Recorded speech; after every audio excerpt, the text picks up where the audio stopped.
Baik Ustadz, kita mulai. Ya, ya. Baik, kita mulai dengan bacaan basmalah. Bismillahirrahmanirrahim. Assalamualaikum warahmatullahi wabarakatuh. Alhamdulillahilladzi arsala rasulahu bil huda wa dinil haqq liyudhhirahu 'ala dini kulli wa kafa billahi syahida. Allahumma shalli ala sayyidina Muhammadin wa ala alihi wa sahbihi ajmain wa man tabi'ahum ila yaumiddin. Asyhadu an la ilaha illallah wa asyhadu anna Muhammadan abduhu wa rasuluhu ala dina nabiyya ba'dah. Rabbi syrah li sadri wa yassir li amri wa hlul 'uqdatam min lisani yafqahu qawli. Alhamdulillah di kesempatan kali ini di tanggal 13 Agustus 2022 kita bisa bertemu kembali di kelas politik Islam intermediate dan insya Allah kita akan menyimak ulasan ilmu kembali dari guru kita Ustadz Farid Zwardi dengan tema kesatuan politik Islam. Kita doakan sebelum dimulai, mudah-mudahan guru kita Ustadz Farid Zwardi ada dalam keadaan sehat-sehat walafiat, hari-harinya dikaruniakan keberkahan, dan mudah-mudahan setiap ilmu yang disampaikan menjadi jariah pahala untuk Ustadz dan keluarga. Amin ya Allah ya Rabbal Alamin. Baik, kita langsung saja serahkan kepada guru kita untuk mengefektifkan waktu. Tafadhol Ustadz. Ya.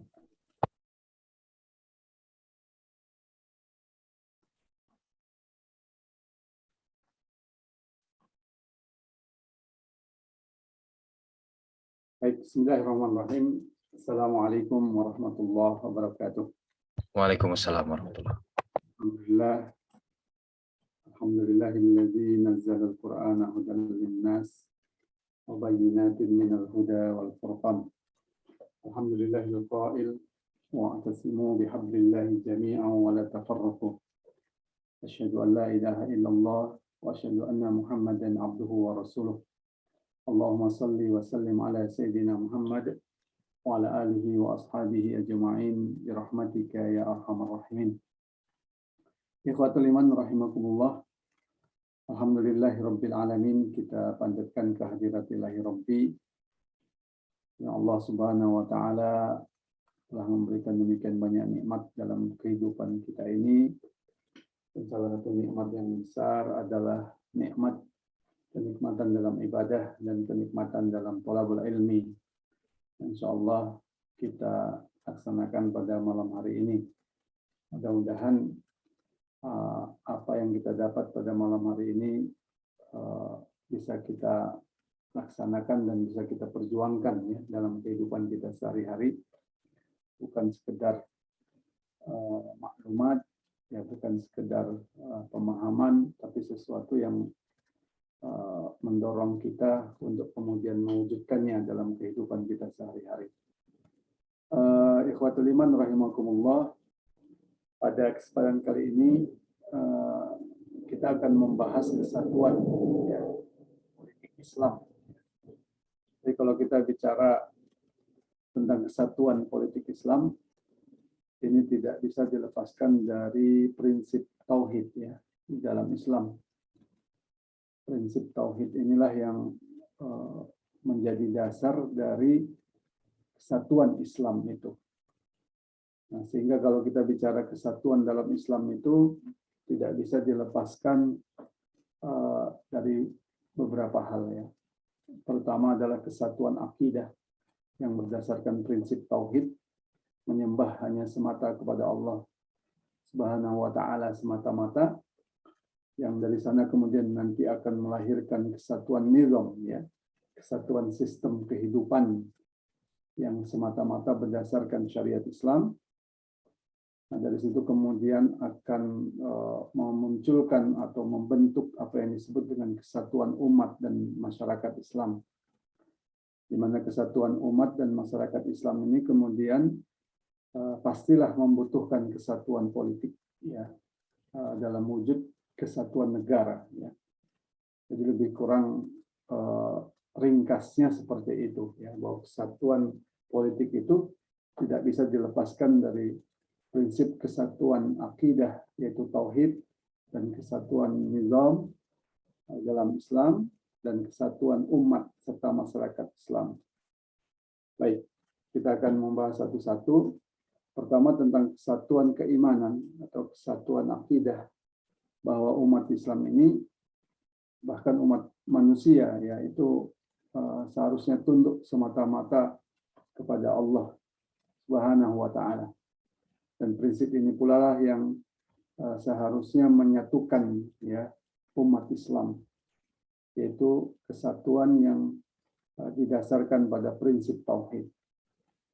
Allah Subhanahu wa taala berfirman dalam Al-Qur'an dalam surat Al-Baqarah ayat 21, A'udzubillahi minasyaitonir rajim. Ya ayuhan nasu ubudu rabbakumul ladzi khalaqakum wal ladzina min qablikum la'allakum tattaqun. Hai manusia, sembahlah Tuhanmu yang telah menciptakanmu dan orang-orang sebelummu agar kamu bertakwa. Jadi ini adalah perintah kepada seluruh umat manusia. Di mana perintah ini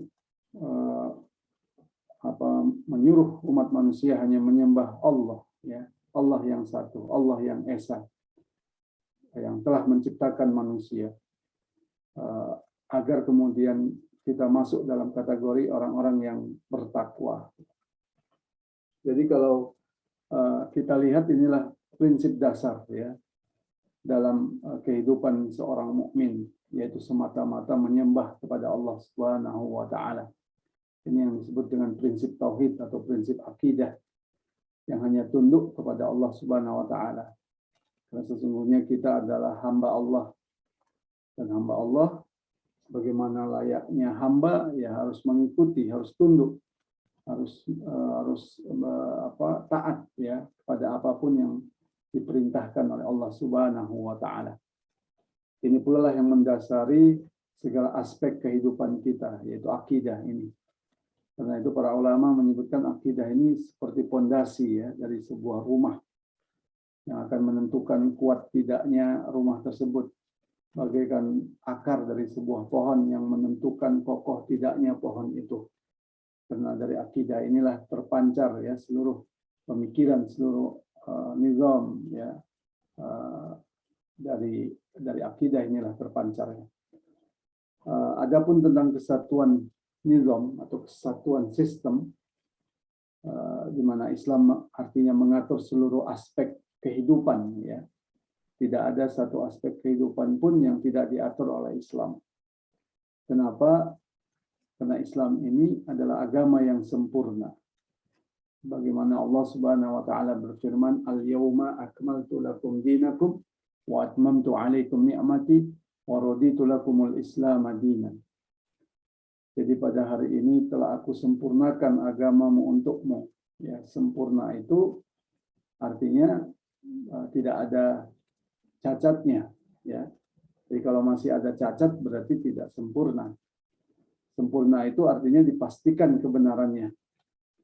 Kalau masih ada kemungkinan kelirunya, maka itu tidak bisa dikatakan sempurna. Sempurna itu artinya utuh. Dia mengatur seluruh aspek kehidupan. Kalau kemudian ada satu aspek kehidupan yang tidak diatur olehnya, maka dia tidak bisa dikatakan sempurna.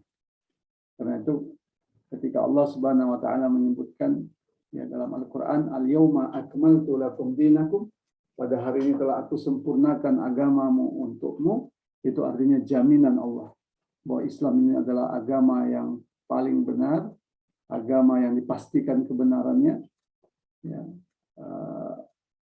agama yang di sisi Allah Subhanahu wa taala, maka selain Islam tidak akan diterima di sisi Allah Subhanahu wa taala.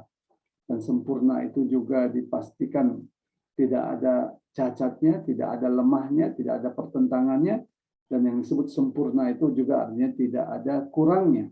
Ya, tidak ada kurangnya artinya dia mengatur seluruh aspek kehidupan. Ini yang membedakan Islam nanti dengan sekularisme sebagaimana yang telah kita ketahui.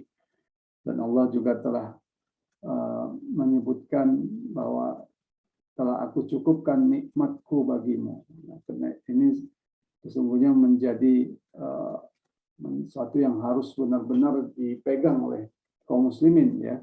Kaum muslimin tidak perlu mencari kenikmatan-kenikmatan dari aturan lain, dari akidah lain, dari sistem kehidupan lain, ya. Cukup dengan Islam ini yang telah sempurna ini, maka ini akan memberikan kenikmatan, ya, kepada umat Islam, bahkan kepada umat manusia. Dan aku ridhoi Islam sebagai agamamu. Ya. Ini menunjukkan bahwa satu-satunya agama yang diterima di sisi Allah Subhanahu wa taala setelah diturunkannya Rasulullah Shallallahu alaihi wasallam sebagai rasul dan nabi yang terakhir adalah Islam. Ya. Nah, karena itu akidah itu tidak bisa dilepaskan dari ketertundukan ya kepada seluruh sistem kehidupan ini. Nah, dalam tafsir Muyassar itu dijelaskan dengan penjelasan yang sederhana ya, bahwa pada hari ini aku telah sempurnakan bagi kalian ya, agama Islam ini dengan memastikan kemenangan dan wa itmani syariah ya, bitahqiqin nasr wa itmani syariah, dan kemudian menyempurnakan syariah ini. Demikian juga Allah Subhanahu wa taala menyempurnakan bagi kita nikmatnya dengan mengeluarkan ya manusia, mengeluarkan kita ini semua dari minaz zulumat, dari kegelapan yang dari al-jahiliyah ya, minaz zulumat al-jahiliyah kepada ila nuril iman, kepada cahaya keimanan ya. Ini karena itu yang disebut dengan kesempurnaan ajaran Islam itu ya, termasuk di dalamnya adalah kesempurnaan syariahnya. Nah, karena itu adalah merupakan konsekuensi tauhid atau konsekuensi keimanan ketika seorang mukmin itu harus tunduk ya kepada perintah-perintah Allah Subhanahu wa taala. Bagaimana dalam surah An-Nisa ayat 65 ya. Allah Subhanahu wa taala berfirman, a'udzubillahi minasyaitonir rajim. Fala wa rabbika la yu'minuna hatta yuhakkimuka fima shajara bainahum thumma la yajidu fi anfusihim harajan mimma qadaita wa yusallimu taslima. Demi Tuhanmu, mereka pada hakikatnya tidak beriman hingga mereka menjadikan kamu hakim atas perkara yang mereka perselisihkan, kemudian tidak ada keberatan dalam hati mereka atas putusan yang kamu berikan, dan mereka menerima keputusan itu dengan sepenuhnya. Jadi ketertundukan kepada seluruh hukum-hukum Allah yang sempurna tadi, yaitu sesungguhnya merupakan konsekuensi ya, konsekuensi keimanan seorang mukmin. Baik. Demikian pula Allah Subhanahu wa taala memerintahkan kita untuk kemudian masuk ke dalam agama ini secara totalitas, secara kafah ya. Bagaimana firman Allah Subhanahu wa taala dalam surah Al-Baqarah 208 ya. Ya ayyuhallazina amanu dkhulu fi silmi kafah wa la tattabi'u khutuwatis syaitani innahu lakum aduwwum mubin. Hai orang-orang yang beriman, masuklah kamu ke dalam Islam ini secara keseluruhan kafah, dan jangan kamu turuti langkah-langkah syaitan. Sesungguhnya syaitan itu musuh yang nyata bagimu. Dalam tafsir Ibnu Katsir itu dijelaskan bahwa ini adalah merupakan perintah Allah kepada hambanya orang-orang yang beriman kepada Al-Quran, ya, kepada Islam, yang membenarkan Rasulullah Sallallahu Alaihi Wasallam, ayakhudhu bi jami'i ural Islam, agar kemudian mengambil seluruh ikatan Islam, wa syara'ihi, dan mengambil seluruh syariah Islam. Ini yang dimaksud masuk ke dalam Islam itu secara kafah. Ini merupakan perintah Allah agar kita itu ayakhudhu bi jami'i ural Islam, agar kita mengambil seluruh ikatan Islam, wa syara'i, dan mengambil seluruh syariah Islam, dan beramal ya sesuai dengan seluruh perintahnya dan meninggalkan seluruh larangannya ya, maksimal kita, seoptimal kita ya untuk melakukan hal itu semua. Karena itu perintah untuk masuk ke dalam Islam secara kafah ini artinya adalah mengambil seluruh syariah Islam. Nah, ini merupakan kesatuan nizam ya, kesatuan sistem yang merupakan konsekuensi keimanan seorang mukmin. Nah, kesatuan sistem inilah yang didasarkan pada akidah Islam, itulah yang nanti akan menghasilkan kesatuan umat ya. Umat yang didasarkan pada akidah yang satu, yaitu Islam, yang tunduk kepada Allah Subhanahu wa taala, yang hanya menyembah kepada Allah, dan umat yang hanya diatur oleh syariah yang satu, yaitu syariah Islam ya. Jadi kalau kita lihat kesatuan umat ini sesungguhnya merupakan konsekuensi dari kesatuan akidah dan kesatuan nizam ya, kesatuan syariah.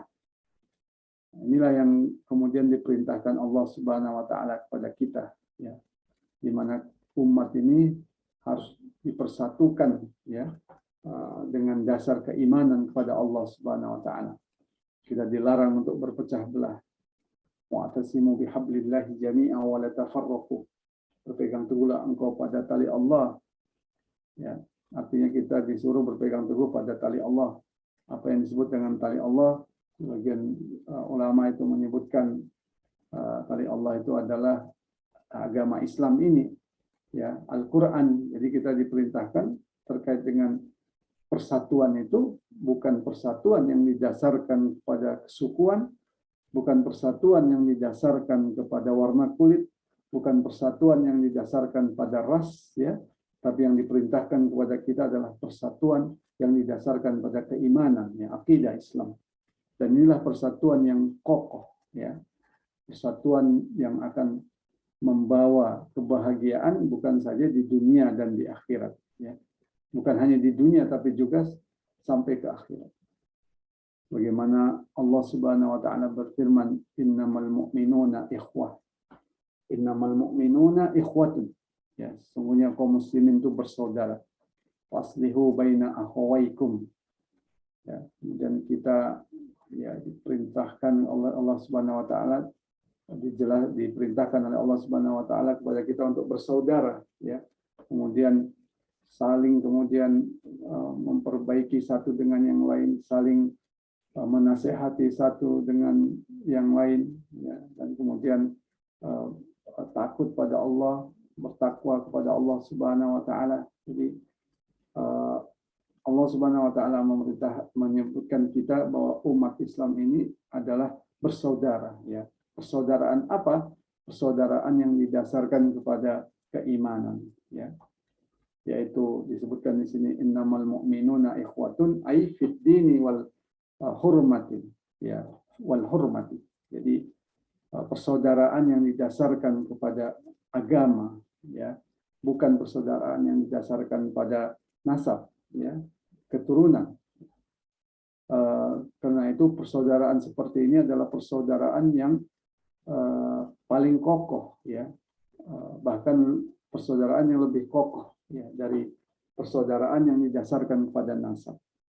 Karena persaudaraan yang didasarkan kepada nasab, ya, atau garis keturunan itu bisa putus karena perbedaan agama, gitu, ya. Di akhirat nanti, ya, walaupun dia bersaudara, dia bisa terputus, ya, karena perbedaan keyakinan pada Allah, perbedaan keimanan, gitu, ya. Yang satu iman, yang satu kafir, meskipun dia bersaudara, meskipun dia mungkin kakak kandung, meskipun dia mungkin ayah kandung, ibu kandung, ya, bisa terpisah, gitu, ya, karena yang satu beriman, yang satu kafir, misalkan. Nah, sementara persaudaraan yang didasarkan pada agama ini tidak akan bisa terputus, tidak akan bisa lemah, bahkan meskipun ada perbedaan keturunan, ya, karena yang mempersatukannya itu bukan keturunan itu, yang mempersatukan itu adalah keimanan itu. Nah, inilah kesatuan umat yang dibangun atas dasar prinsip tauhid tadi, ya. Karena itu Rasulullah SAW menggambarkan umat Islam ini dengan bahasa yang sederhana itu seperti bagaikan satu tubuh, ya. Sehingga apabila satu anggota tubuh kita sakit, maka sekujur badan kita juga akan merasakan sakitnya, panas dan demamnya. Bagaimana hadis Rasulullah SAW, masalul mu'minina fi tawaddihim wa tarahumihim wa ta'atufihim masalul jasad, ya. Sesungguhnya perumpamaan orang-orang mukmin itu dalam berkasih sayang itu bagaikan satu jasad, ya. Jadi apabila satu anggota tubuh merintih kesakitan, maka sekutur tubuh yang lain juga akan merasakan sakitnya. Ikhwatul iman rahimakumullah. Nah, jadi kalau kita bicara tadi tentang kesatuan umat, ya, itu tidak akan muncul, ya, kalau tidak ada kesatuan politik, ya, yang memayunginya gitu ya. Jadi tadi umat yang satu itu kan dipersatukan oleh dasar akidah yang kokoh ya. Kemudian diatur oleh satu aturan yaitu syariah yang bersumber dari sumber yang satu yang sama ya, yaitu Al-Qur'an dan As-Sunnah. Nah, itu semua membutuhkan apa yang disebut dengan kesatuan politik ya, kesatuan kepemimpinan ya. Karena tidak mungkin umat ini ya bisa diatur, bisa diurus ya berdasarkan aturan-aturan Islam ya, kecuali di tengah-tengah umat ini ada pemimpin. Nah, pemimpin inilah yang nanti akan mengatur dan mengurus umat ya. Dan itulah yang disebut sejatinya dengan politik ya. Siyasah itu riayatu syu'unil ummah, pengaturan urusan-urusan umat baik di dalam negeri ataupun di luar negeri. Nah, untuk bisa mengatur dan mengurus umat ini, ya tentu butuh pemimpin, ya butuh pula aturan. Nah, karena itu kesatuan kepemimpinan, ya kesatuan umat, ya agar umat ini bisa didasarkan pada akidah Islam, bisa diatur dan diurus berdasarkan syariah Islam yang satu, itu membutuhkan kesatuan politik, ya kesatuan kepemimpinan. Nah, karena itulah kalau kita lihat ya di dalam Islam ada kewajiban mengangkat satu orang pemimpin, ya membaiat satu orang khalifah, dan ada larangan ya memecah belah jamaah gitu ya. Bagaimana dalam hadis riwayat Muslim ya, Rasulullah SAW bersabda, "Wa man baya'a imaman ya fa'atahu safqata yadihi wasamrata qalbihi falyuti'hu in istata'a fa in jaa'a akharun yunazi'uhu fadribu unuqal akhar." Jadi siapa saja yang telah membaiat seorang imam atau khalifah lalu ia telah memberikan genggaman tangannya dan buah hatinya, hendaklah ia mentaatinya sesuai dengan kemampuannya. Nah, kemudian jika datang orang lain yang hendak merebut kekuasaannya, maka penggallah orang. Nah, jadi perintah untuk memenggal orang itu menunjukkan bahwa perkara merebut kekuasaan dari dari pemimpin yang sah ya, kemudian mengangkat dirinya juga sebagai pemimpin, nah, itu suatu yang diharamkan di dalam Islam, suatu yang dicela gitu ya.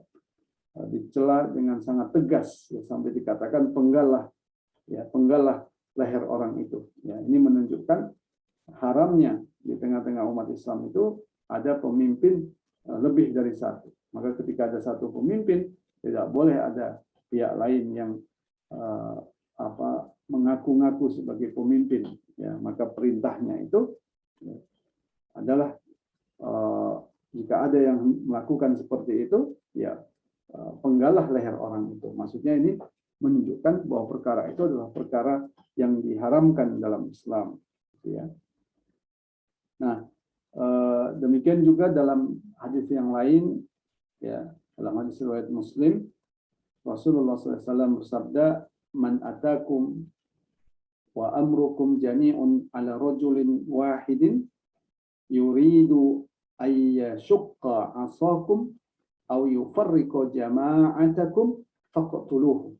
Jadi siapa saja yang datang kepada kalian sementara urusan kalian ya berkumpul atau berada di tangan seorang khalifah, kemudian ada yang hendak merobek kesatuan kalian dan memecah belah jamaah kalian, maka bunuhlah gitu ya.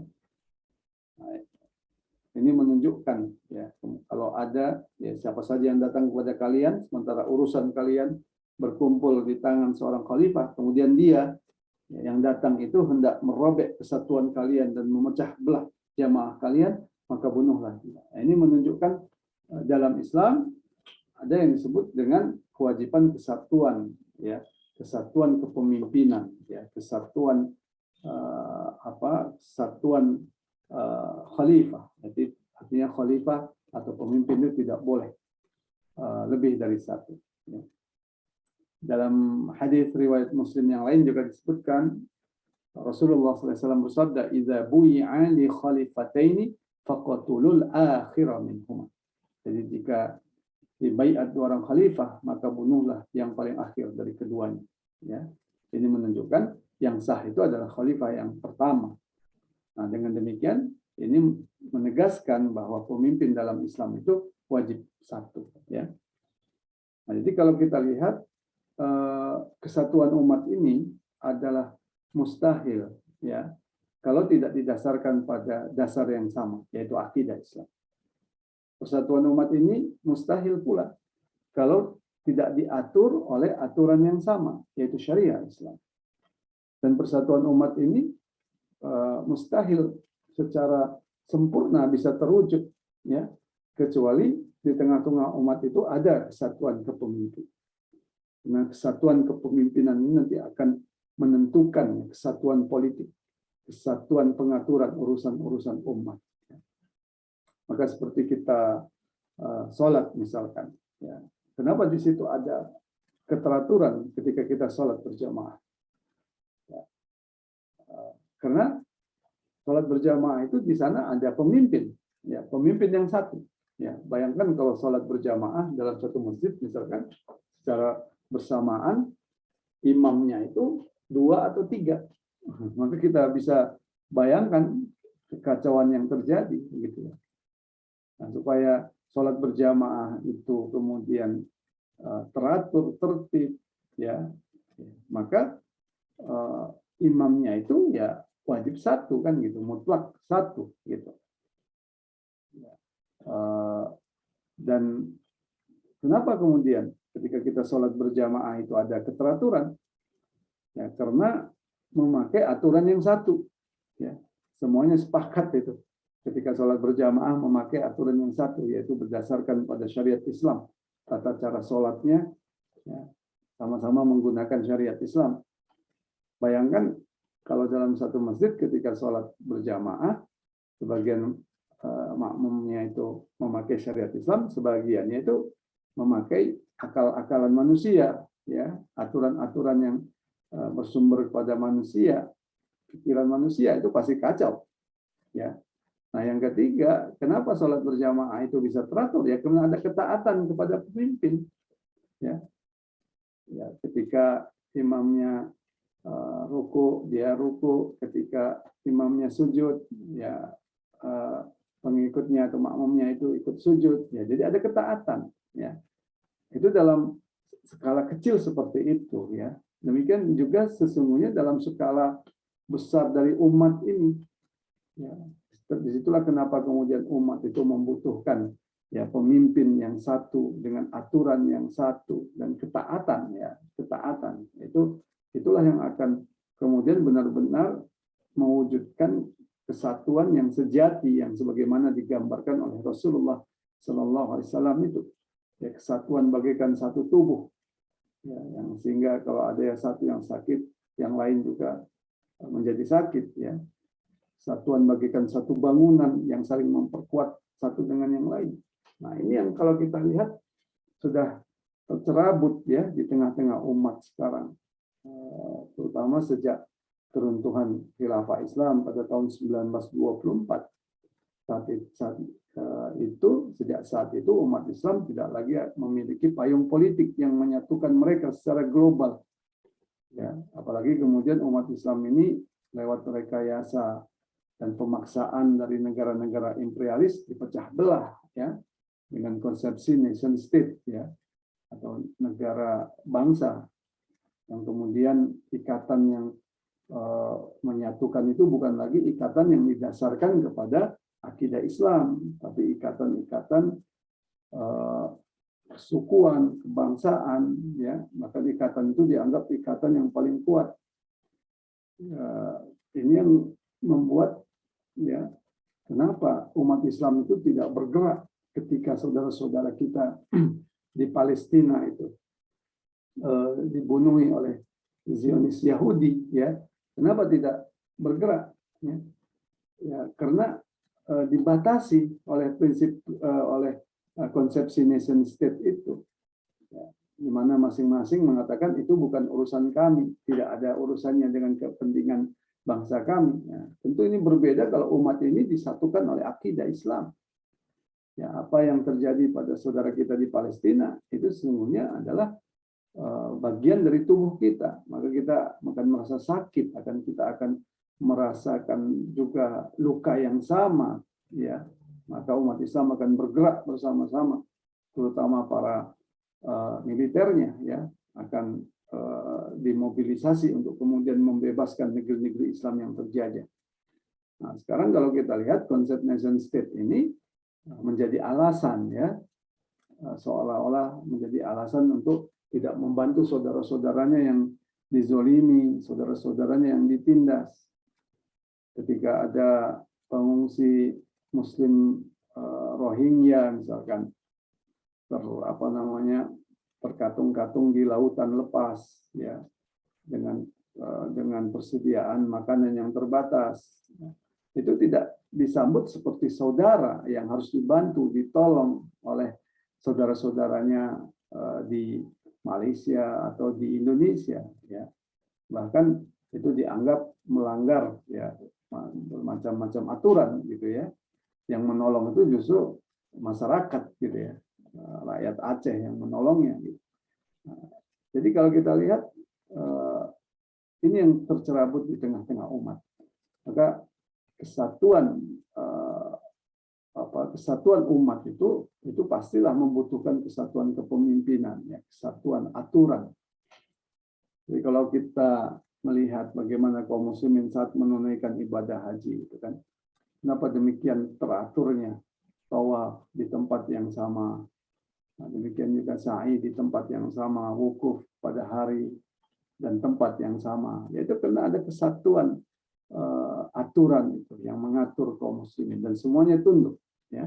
Demikian juga umat Islam ini dalam bermasyarakat, dalam bernegara itu akan menjadi akan muncul keteraturan, ya, kalau ada pemimpin yang satu dan diatur oleh syariat Islam yang satu, ya. Baik, tentang kesatuan umat ini, kalau kita lihat, dan kesatuan kepemimpinan ini, yang itu menunjukkan kesatuan politik, ya, dalam Islam sesuai dengan pembahasan kita. Ini bisa kita lihat juga dari kewajiban, ya, mengangkat seorang pemimpin, ya, amir, walaupun ketika melakukan safar, ya, dalam perjalanan, ya, walaupun berjalan itu hanya 3 orang, ya, itu wajib diangkat satu pemimpin. Bagaimana hadis Rasulullah SAW, la yahillu li salasatin yakununa bi falatin minal ardi illa ammaru alaihim ahadahum. Ya, tidak halal bagi orang yang, maksudnya tidak boleh, ya, bagi orang yang berada di satu tempat di muka bumi yang sedang melakukan perjalanan, kecuali mereka itu mengangkat seorang amir atau pemimpin mereka, ya. Jadi tidak halal bagi orang yang berada di satu tempat di muka bumi ini, ya. La yahillu li salasatin yakununa bi falatin minal ardi. Jadi satu tempat.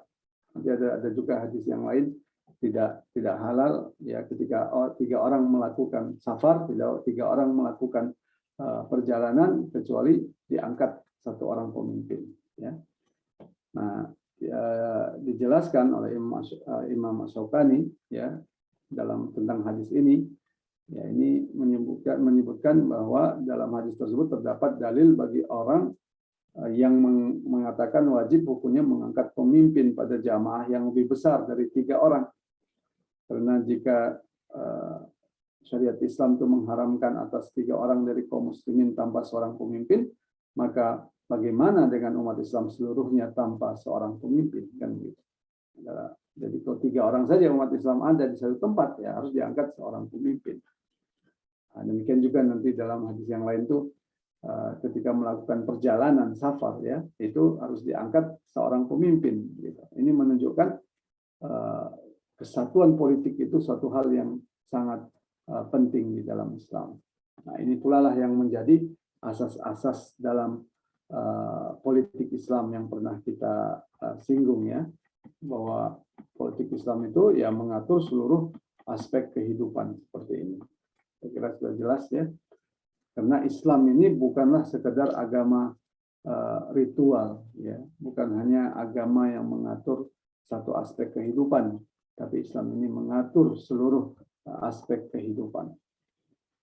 Nah, kalau kita bicara kesatuan politik tadi, ya mau tidak mau membutuhkan kesatuan institusi politik, ya.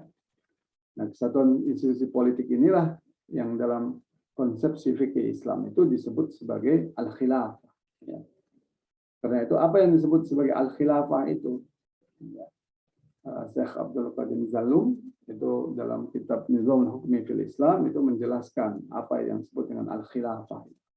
Wa al-khilafah hiya ri'asatun amatun, ya. Ri'asatun amatun lil muslimina jami'an fid dunya liiqamati ahkami syara'il islami wa hamlid da'watil islamiyati ilal alam. Yang disebut dengan al-khilafah itu adalah kepemimpinan umum bagi kaum muslimin, ya, di seluruh dunia liiqamati ahkami syara'il islami, untuk menerapkan hukum-hukum Islam, untuk menegakkan hukum-hukum Islam, wa hamlid da'watil islamiyati ilal alam, dan untuk menyebarluaskan Islam ke seluruh penjuru dunia. Jadi al-khilafah itu adalah kesatuan kepemimpinan umum bagi kaum muslimin. Jadi bukan hanya mengatur, bukan bicara tentang pemimpin untuk sholat misalkan, ya, atau imam sholat, bukan hanya bicara tentang pemimpin untuk safar, ya, tapi untuk seluruh urusan kaum muslimin, ya. Ya, urusan politik kan tentunya kalau kita bicara tentang seluruh urusan kaum muslimin, urusan kenegaraan kan gitu. Jami'an, ya, seluruh kaum muslimin seluruh dunia gitu, ya, fit dunia, di dunia ini. Apa tugasnya? Untuk menegakkan hukum-hukum syariat Islam dan untuk mengemban dakwah Islam ke seluruh penjuru dunia.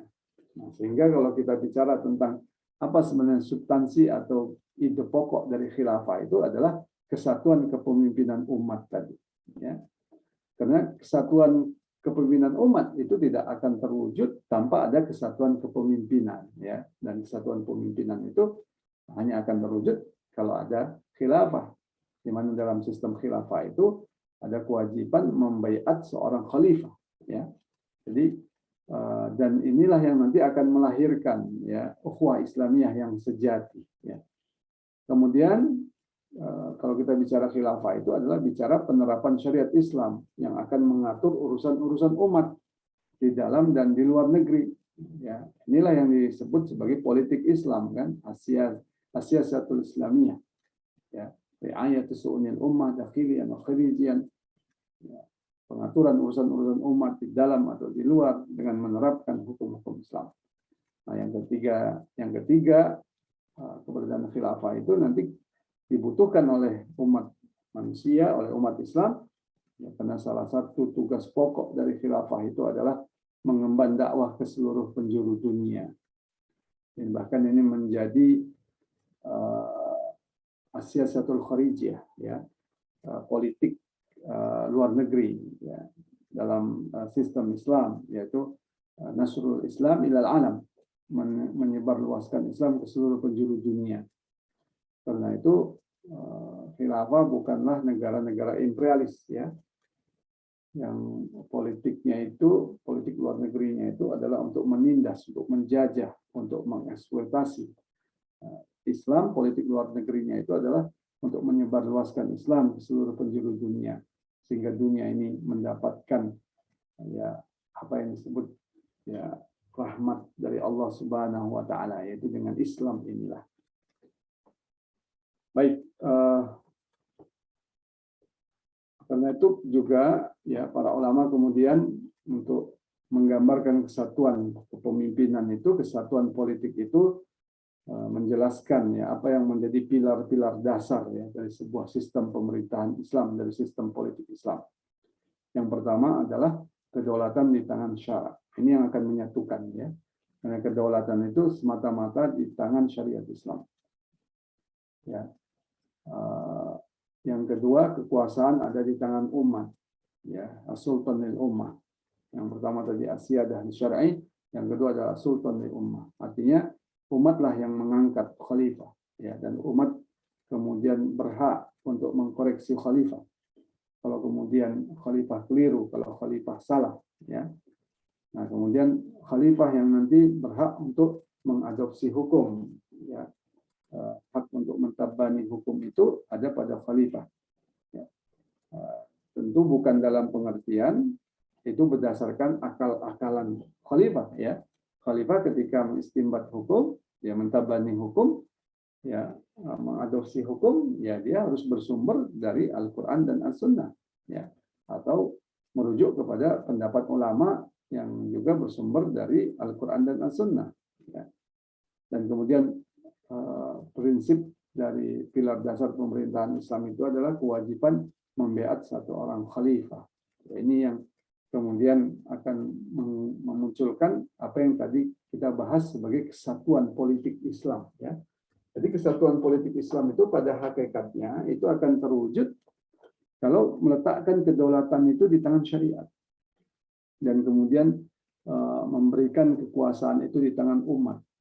Ya, karena nanti umatlah yang punya bukan hanya hak, ya, tapi kewajiban untuk meluruskan, ya, meluruskan khalifah. Karena khalifah itu adalah manusia. Jadi sangat mungkin khalifah itu keliru, menyimpang, gitu, ya. Meskipun yang berlaku itu adalah hukum-hukum Islam, tapi bisa jadi khalifahnya menyimpang, yang disebut dengan isa'atut tadbir, ya. Nah, karena itu dalam Islam, ya, ada mekanisme untuk mengkoreksi khalifah. Mekanismenya itu, ya, antara lain adalah rakyat itu bisa melakukan muhasabah lil hukam, ya, karena kekuasaan itu sesungguhnya ada di tangan rakyat, gitu. Nah, demikian juga adanya hak khalifah untuk mentabani atau mengadopsi hukum, ini nanti akan menyelesaikan perbedaan, ya, bukan perselisihan, perbedaan hukum yang atau fikih, ya, yang itu memang terkait dengan persoalan kemasyarakatan, ya, yang mungkin berbeda. Maka nanti akan berlaku amrul imam yarfa'ul khilaf, perbedaan perintah imam itu akan menghilangkan perbedaan. Karena bisa jadi nanti dalam satu perkara ketika mengatur urusan kemasyarakatan, ya, karena fikih Islam itu memang memungkinkan untuk terjadinya perbedaan pendapat, ya, mungkin akan terjadi perbedaan pendapat. Nah, sementara untuk mengatur urusan-urusan umat itu kan harus dengan hukum yang satu, kan begitu. Lantas bagaimana penyelesaiannya dalam Islam? Ya, berlakulah kaidah amrul imam yarfa'ul khilaf, ya, perintah imam itu menghilangkan perbedaan pendapat, ya. Jadi ini kan sering ditanyakan, ya, oleh orang-orang liberal, ya, kalau sistem Islam diterapkan, ya, mazhab mana yang dipakai, ya, aturan Islam mana yang dipakai, bukankah aturan Islam itu berbeda-beda, kan gitu. Ya, yang pertama, kalau itu terkait dengan urusan kemasyarakatan, nanti khalifah yang berhak kemudian untuk mentabani salah satunya, atau kalau khalifah itu memang punya kemampuan istihad, ya, maka khalifah akan melakukan istihad sendiri, gitu kan, yang tentu tetap merujuk kepada Al-Quran dan As-Sunnah. Namun jangan kita bayangkan, ya, semua perkara nanti akan ditabani oleh khalifah, tentunya tidak, ya. Dalam misalkan dalam perkara ibadah mahdoh, sholat misalkan, ya, itu akan diserahkan kepada mazhab masing-masing, ya, di tempat atau di wilayah itu, ya. Khalifah tidak mentabani secara khusus, ya, mazhab apa dalam perkara sholat, ya, kecuali dalam penentuan satu Ramadan atau satu Syawal, ya. Nah, itu meskipun itu terkait dengan, tentu tidak bisa dilepaskan dari perkara ibadah, tapi ini terkait dengan persatuan umat, ya. Demikian juga kewajiban membaiat satu orang khalifah. Jadi kalau kita lihat kesatuan politik itu akan terwujud dengan 4 prinsip ini, ya, dengan 4 prinsip ini. Maka 4 prinsip ini menjadi sangat penting kalau kita bicara tentang kesatuan politik umat Islam. Baik, sehingga nanti kita akan semakin jelas, ya, bisa membedakan ya bagaimana sistem Islam ini dengan sistem di luar Islam ya, seperti sistem kapitalis liberal ya. Pertama dari segi kedaulatan ya, di dalam Islam itu asyadah li syar'i ya, kedaulatan itu di tangan syariat Islam. Ya, maka kalaupun ada perbedaan, yaitu perbedaan masih dalam ruang lingkup syariat Islam. Ya. Asyadah li syar'i ini juga nanti akan memotong ya, akan menghentikan intervensi manusia kepada hukum ya, yang itu muncul ketika hukum itu diserahkan kepada akal manusia seperti dalam sistem kapitalisme. Nah, kalau dalam sistem kapitalisme itu kan asyadah li sya'bi, kedaulatan itu diserahkan ke tangan rakyat. Jadi rakyatlah yang membuat hukum ya, dengan prinsip demokrasi kan. Nah, ketika rakyat disuruh membuat hukum, ya meskipun pada prinsipnya dalam sistem demokrasi nanti yang kedaulatan itu hanya sekedar mengatasnamakan rakyat, sebenarnya kedaulatan yang sejati itu ada di tangan para pemilik modal. Maka mereka lah yang akan membuat aturan undang-undang sesuai dengan kepentingan mereka. Nah, karena itu ketika kedaulatan itu diserahkan kepada manusia, disitulah jalan intervensi ya dari para pemilik modal, dari para pemilik kekuasaan. Ya, ini berbeda ketika di dalam Islam ya, menempatkan kedaulatan itu di tangan syariat Islam. Ya. Kedaulatan li syar'i di tangan Allah Subhanahu wa taala, asyadah li syar'i itu maksudnya di tangan Allah Subhanahu wa taala. Maka ini akan menghentikan intervensi manusia. Meskipun tentu ya sebagai sistem yang dijalankan oleh manusia itu akan sangat mungkin terjadi nanti isa'atu tadbiq ya, penyimpangan dari penerapan itu. Tapi ukurannya jelas ya, patokannya jelas yaitu syariat Islam itu. Nah, demikian juga terkait dengan standar ya, standarnya apa? Kalau dalam kapitalisme standarnya itu adalah kemaslahatan semata-mata, utility atau pragmatisme. Sementara dalam Islam, dalam sistem Islam yang itu tadi mencerminkan kesatuan politik Islam itu standarnya itu adalah halal dan haram ya, yang bersumber dari Al-Qur'an dan As-Sunnah. Ya, dari sana kemudian para ulama menurunkan ya dalil-dalil syara ya, yaitu Al-Qur'an, As-Sunnah, ijma' sahabah dan qiyas ya. Nah, kemudian bagaimana hubungan antara rakyat dan penguasa? Ya, kalau dalam sistem kapitalisme hubungannya itu adalah kontrak sosial. Ya, negara sebatas regulator. Sementara dalam Islam, negara itu memiliki fungsi untuk menerapkan hukum Islam. Sementara rakyat melakukan muhasabah, melakukan koreksi. Nah, bagaimana pula dengan pemilihan kepala negara? Nah, dalam sistem kapitalisme, dia akan bersifat reguler, ya, 5 tahun sekali, atau 10 tahun sekali, atau 6 tahun sekali, sesuai dengan kesepakatan. Nah, sementara dalam Islam, ya kepala negara itu dipilih atau diangkat ya dengan thariqah bai'ah, pilihan rakyat berdasarkan pilihan dan keridoan. Dan selama khalifah itu tidak ada alasan untuk menjatuhkannya, ya maka dia tetap sah sebagai khalifah, ya, selama tidak ada dasar-dasar yang kemudian membuat dia itu gugur sebagai khalifah. Nah, ini membedakan dengan sistem kapitalisme, ya. Maka konsekuensi dari pemilu yang reguler itu, maka masa jabatan dari seorang kepala negara dalam sistem kapitalisme liberal itu pasti periodik, ya, bisa 5 tahun sekali berdasarkan mengikuti periodisasi pemilunya biasanya. Nah, sementara di dalam Islam, ya, sepanjang tidak melanggar syarat-syarat, ya, seorang khalifah, ya, syarat-syarat pengangkatannya, ya, syarat-syarat iniqatnya. Selama tidak melanggar itu, ya, selama khalifah itu tidak ada dasar yang menggugurkannya, ya dia tetap menjadi khalifah. Ya, ini nanti akan membedakannya. Baik, saya kira ini dulu sebagai awal dari diskusi kita. Nanti insya Allah kita lanjutkan dalam tanya jawab ya terkait dengan kesatuan politik Islam ini. Saya serahkan kembali ini ke Ustadz Supriyadi. Silakan.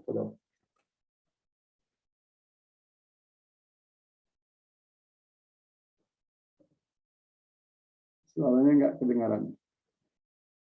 Oh iya, Pak. Baik, lupa di-unmute.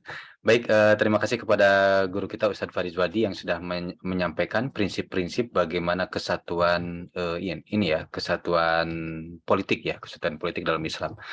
Nah, baik, di sini sudah ada beberapa pertanyaan. Nah, kita coba lihat ya, Ustadz. Dari Saudari Ani Muhammad, beliau menyampaikan, bagaimana kita memahamkan dan meyakinkan umat, terutama mungkin tokoh-tokoh umat Islam tentang politik Islam ini, seperti sulit dibayangkan katanya ya. Jangankan bicara bahwa Amerika dengan imperialismenya yang mengacaukan dunia, yang ada malah memuji PBB yang dianggap lembaga yang peduli manusia dan dunia. Ini mohon tanggapannya Ustaz. Ini kira-kira bagaimana ini ya memahamkan, terutama ini ya tokoh-tokoh umat ya. Silakan. Ya, kuncinya itu adalah kontak dan dakwah, ya itu kuncinya. Tokoh-tokoh umat itu akan paham kalau kita melakukan kontak, ya. Tapi bukan sembarangan kontak, tapi kontak yang di dalamnya ada dakwah, gitu. Dan juga tentu bukan sembarangan dakwah, tapi dakwah yang memang mengajak ke dalam Islam yang ajaran Islam yang kafah, gitu ya. Jadi mengajak kepada bagaimana menerapkan seluruh syariat Islam yang kafah itu, ya. Nah, termasuk di tokoh-tokoh kita itu juga kita perlu membangun bersama itu ya kesadaran politik, ya tentu kesadaran politik yang berdasarkan Islam, karena inilah yang sangat lemah ya di tengah-tengah umat, ya termasuk di tokoh-tokoh umat, ya kesadaran politik yang berdasarkan kepada Islam. Apa yang disebut dengan kesadaran politik yang berdasarkan Islam, yaitu cara pandang global yang dengan sudut pandang yang khas, ya. Cara pandang yang global itu artinya bagaimana ya memperhatikan dunia ini secara global, ya, termasuk bagaimana memperhatikan manuver-manuver, ya, manuver-manuver negara-negara imperialis secara global di berbagai kawasan negeri-negeri Islam, ya. Jadi pandangannya itu jangan lokal, jangan hanya satu kecamatan, satu daerah, satu provinsi, tapi harus global. Nah, mengajak ya umat dan tokoh-tokoh umat itu berpikir global ini, memiliki cara pandang yang global ini sangat sangat penting, ya. Karena umat ini memang umat yang satu, umatun wahidah, kan. Maka apapun yang terjadi di umat Islam di belahan dunia yang lain, yaitu harus menjadi concern kita, harus perhatian kita. Nah, ini yang disebut dengan cara pandang global tadi, ya. Tentu min zawiyatin khasah, ya, dari sudut pandang yang khas. Apa itu sudut pandang yang khas? Yaitu akidah Islam. Dari situ penting ketika kita melakukan kontak-kontak itu, ya, di samping tentu mendiskusikan tentang hukum-hukum yang terkait dengan syariat Islam, misalkan hukum kewajiban mengangkat khalifah, ya, dan hukum tentang ekonomi dan sebagainya, ya, umat ini termasuk tokoh-tokoh umat ini tentu juga harus kita sampaikan, ya, bagaimana perkembangan pergolakan dunia internasional, apa yang melatar belakanginya, ya itu harus kita jelaskan.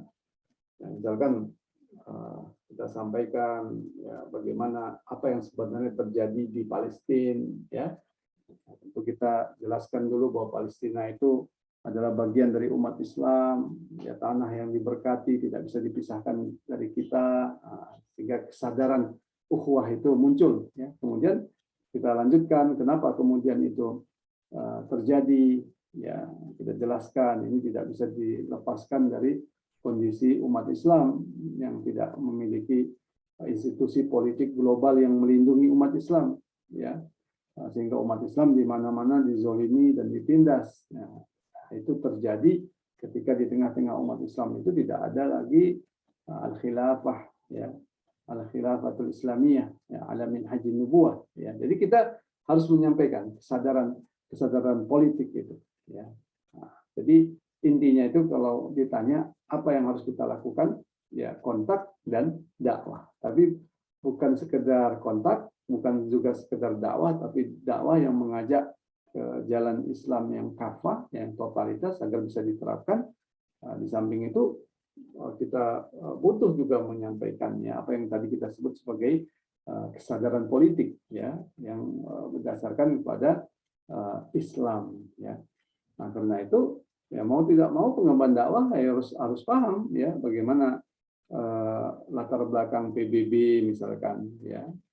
PBB itu sebenarnya akarnya itu apa? Itu kan organisasi yang dibentuk oleh keluarga Kristen Eropa kan gitu.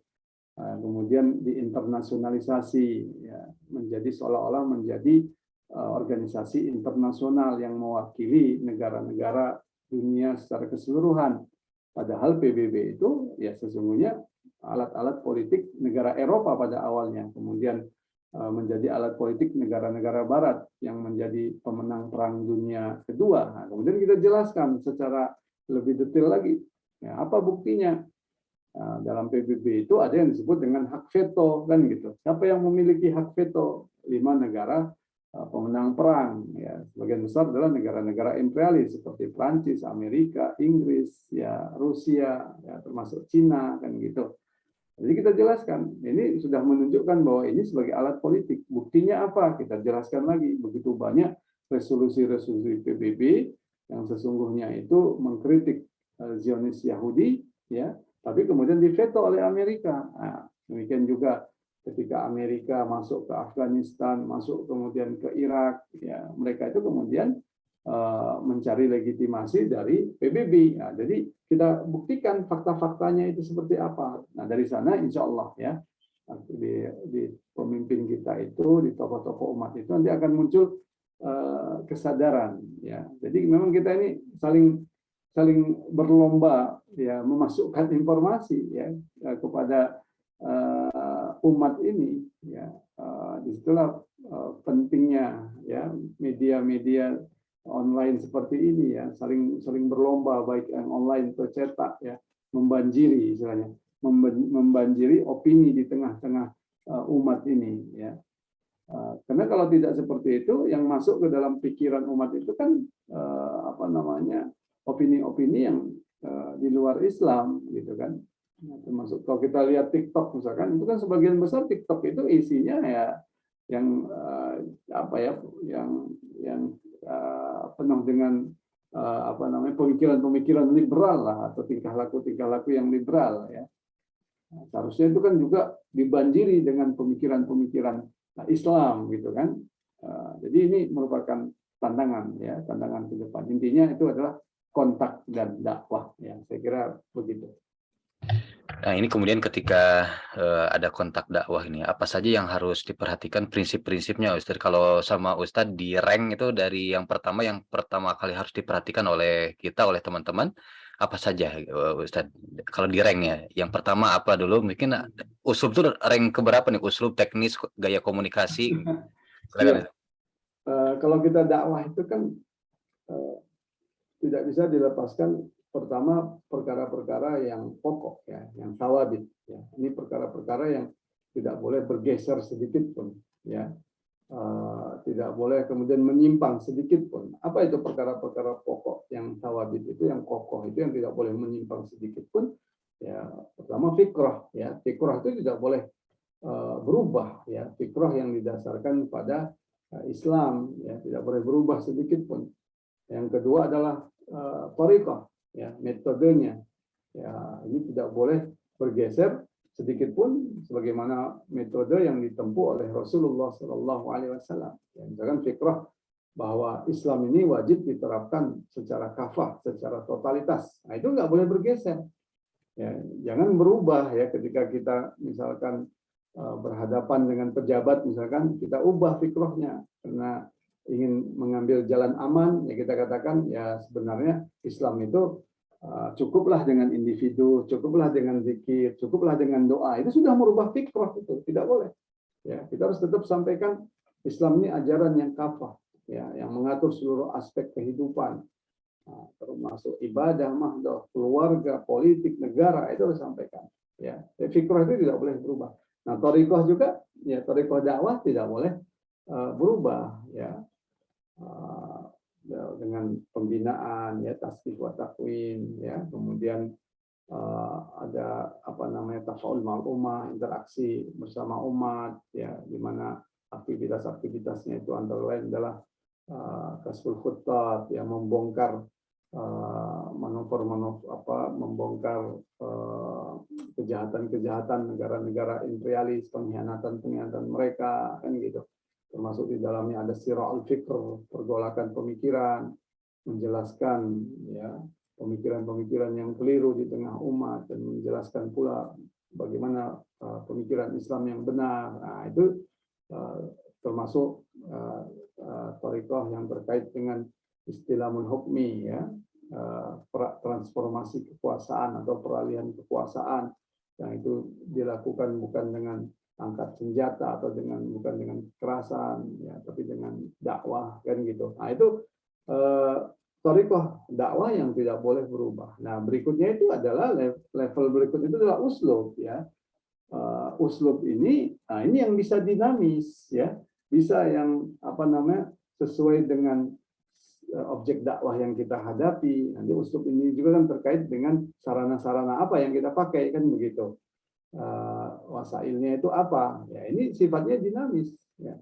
Kalau sekarang anak-anak muda lebih gampang, ya, anak-anak remaja lebih gampang, lebih banyak mereka itu membuka TikTok misalkan. Ini juga harus serius digarap, kan gitu. Bagaimana pemikiran-pemikiran Islam itu bisa masuk lewat TikTok itu, kan. Nah, jadi itu contoh lah, ya. Demikian juga dengan online seperti ini, ya, ini lebih efektif. Bukan lebih efektif dalam pengertian bisa menjadi salah satu uslub, ya, yang memiliki nilai plus sendiri, meskipun yang lain juga tentu ada nilai plusnya, ya. Misalkan dengan model online seperti ini, ibu-ibu nggak harus keluar rumah, gitu kan. Demikian juga waktunya mungkin bisa lebih diatur, ya, tidak habis di perjalanan, ya. Bukan berarti offline tidak dibutuhkan, ya, dalam hal sama-sama itu tetap dibutuhkan, begitu, ya. Nah, tapi ini namanya uslub, ya. Uslub ini sifatnya dinamis, ya. Seperti misalkan bagaimana dengan media cetak, ya. Media cetak tetap kita butuhkan, gitu kan. Ketika kita datang ke toko, itu kan, media cetak ini, ya, majalah, misalkan tabloid, nah, itu bisa dalam bentuk wujud yang lebih konkret untuk diberikan kepada tokoh itu, kan, karena tidak semua tokoh juga kalau kita lihat sudah melek online, gitu kan, teknologi, gitu kan. Nah, jadi dengan media cetak itu menjadi sangat penting, apalagi ke depan, kan, kalau kita lihat sangat mungkin kecenderungannya itu media-media sarana-sarana online ini akan dikontrol dan dikendalikan juga oleh mereka, kan, gitu. Misalkan kalau di Facebook, misalkan kalau kita lihat Facebook itu, kalau kita sebagian teman-teman tuh punya pengalaman kalau menulis LGBT misalkan, itu biasanya dikasih peringatan, kan, gitu. Nah, kalau menulis mengkritik LGBT saja, ya, atau sebagian juga punya pengalaman kalau menulis di situ ditulis Habib Rizik misalkan, ya. Nah, itu langsung dikasih peringatan itu, kan, gitu. Nah, artinya sarana-sarana online ini juga sangat mungkin suatu saat nanti dikendalikan oleh mereka, kan, gitu. Dikendalikan, ya, karena memang ini kan sarana-sarana yang harus kita akui, ya, dibuat oleh mereka, kan, gitu. Nah, itu jadi tantangan juga ini bagi sains, ya, bagi ilmuwan umat Islam ini, bagaimana membuat sarana-sarana aplikasi-aplikasi online yang tidak bisa dikendalikan oleh mereka, kan, gitu. Nah, karena sangat mungkin nanti itu akan dikendalikan, kan, gitu. Nah, kita lihat saja misalkan kalau kita mengetik satu kata tentang khilafah misalkan, ya, itu kan yang muncul, ya, yang muncul itu justru yang pemikiran-pemikiran yang menyerang ide khilafah itu, kan, bukan pemikiran yang menjelaskan ide khilafah, gitu.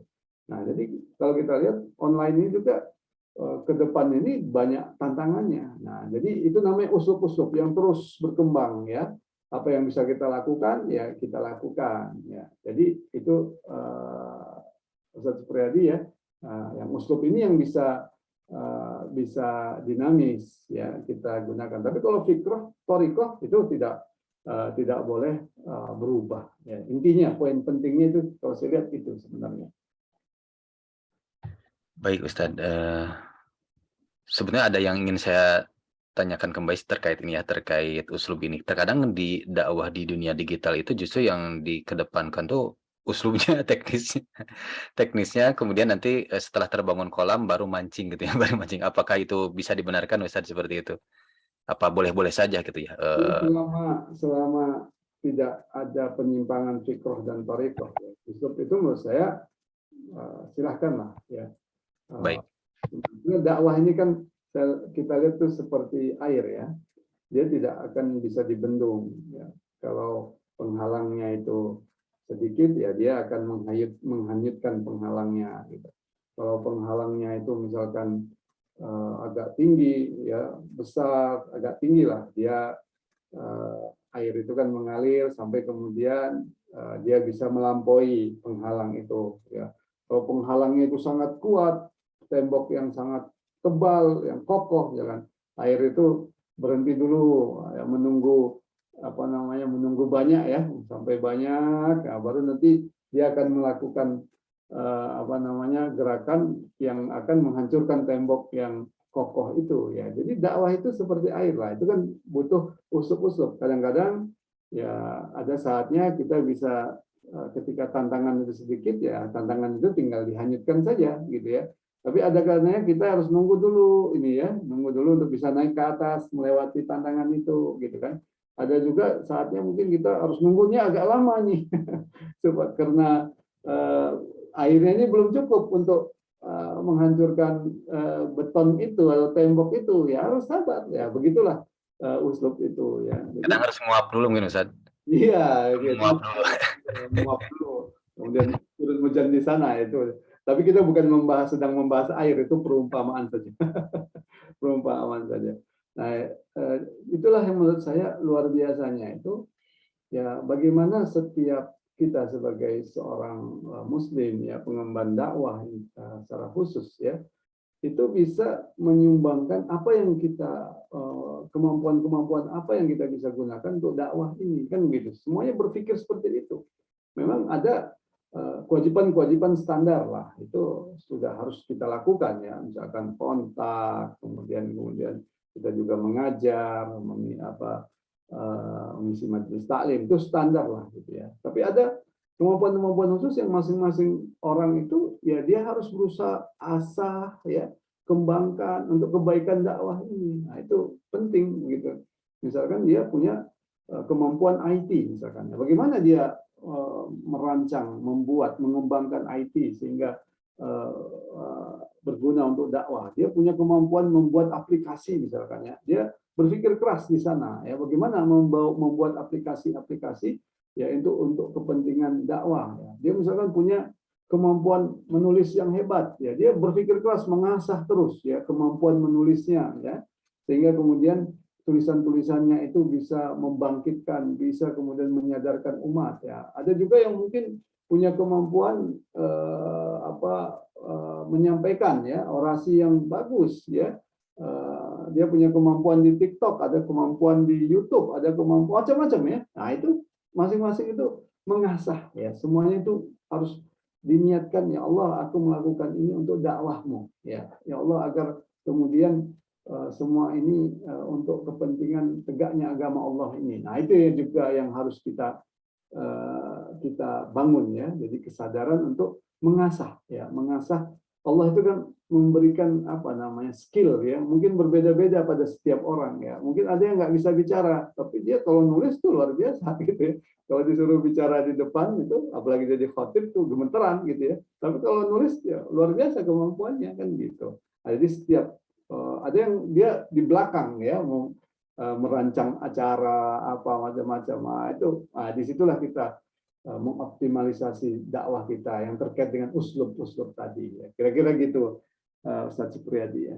Baik, ya. Kemudian kita masuk ke pertanyaan teman-teman. Di sini ada nama akunnya Hayatul. Ya, beliau bertanya, Biasanya di tengah umat muncul pesimisme, terwujudnya kesatuan politik dikarenakan melihat keterpecahan umat dalam banyak aliran dan kelompok hari ini. Bagaimana Ustadz menanggapi hal ini, Ustadz? Ya, disitulah memang pentingnya menyampaikan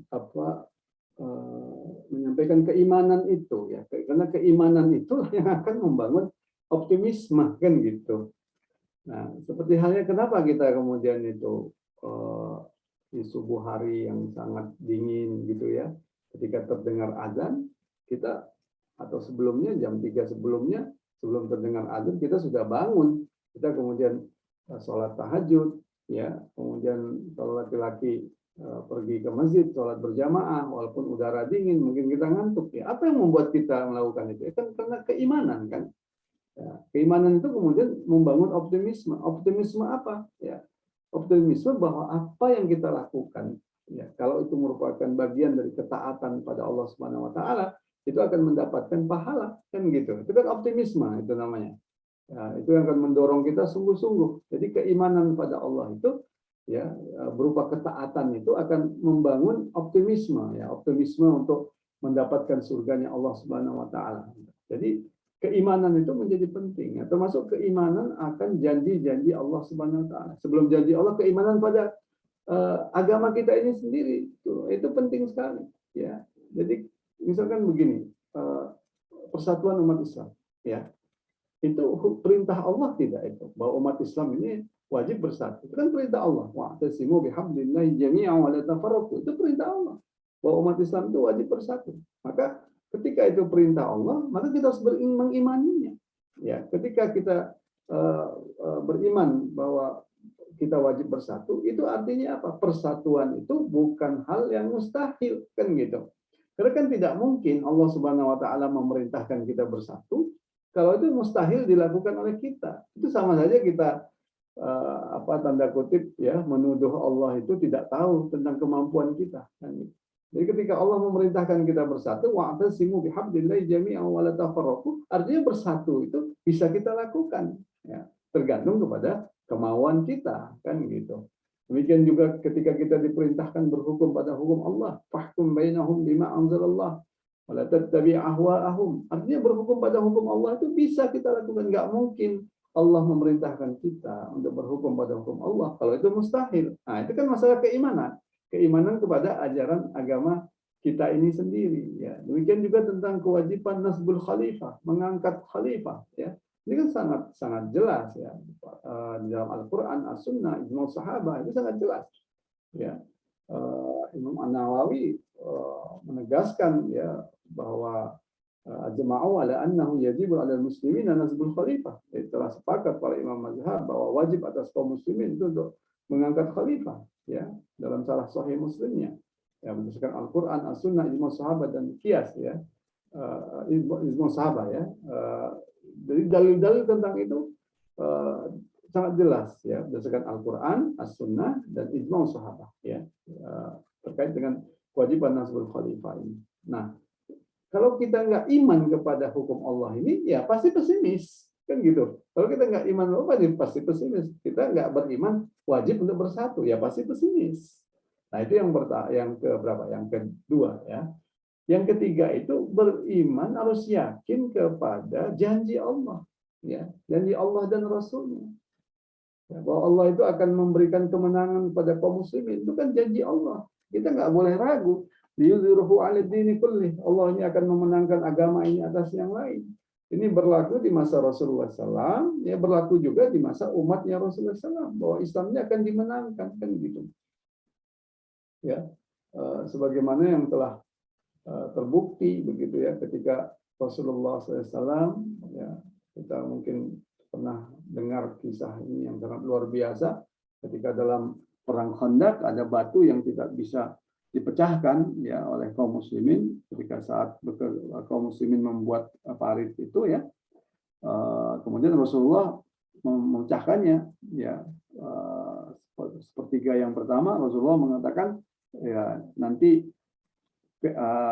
Persia Syam akan kita taklukkan gitu kan, Romawi akan kita taklukkan, dipecahkan lagi yang bagian yang sepertiganya lagi Romawi ya apa Persia akan ditaklukkan oleh kaum muslimin, kan gitu. Dipecahkan lagi, Yaman akan ditaklukkan oleh kaum muslimin. Bayangkan itu, dalam kondisi sulit seperti itu kan kondisi yang sulit ya, kondisi yang menegangkan, kondisi yang sangat mengkhawatirkan ya. Karena dalam perang Khandaq itu kan, atau dalam perang Ahzab itu kan kaum muslimin itu dikepung, ya, dikepung oleh pasukan koalisi istilahnya ya, pasukan sekutu ya.